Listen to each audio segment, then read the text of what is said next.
Plus de 15 millions de cas de la COVID dans le monde, dont 1,5 million dans la dernière semaine. Les États-Unis et l'Amérique latine sont les régions actuellement les plus touchées par la pandémie. Dans le sud du Pérou, le système de santé s'effondre devant la multiplication des cas. La Colombie a franchi le cap des 200 000 infections. Au Brésil, qui compte plus de 80 000 morts du coronavirus, le président Bolsonaro a annoncé qu'il avait de nouveau testé positif à la COVID.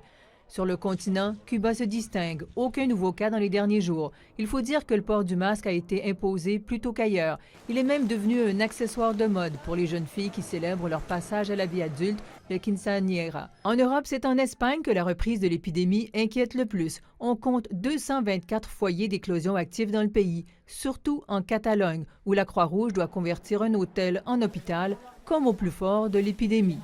Par ailleurs, les États-Unis ont conclu un accord de près de 2 milliards de dollars américains pour 100 millions de doses d'un potentiel vaccin contre la COVID-19 d'ici la fin de l'année. L'Allemande BioNTech et la pharmaceutique Pfizer ont publié des résultats encourageants il y a 2 semaines. Les essais cliniques à plus grande échelle débutent ces jours-ci. L'Organisation mondiale de la santé ne croit pas qu'un vaccin puisse être disponible avant 2021. But realistically, it's going to be the first part of next year before we start seeing people getting vaccinated. Tous les vaccins à l'étude sont actuellement au stade préliminaire de développement.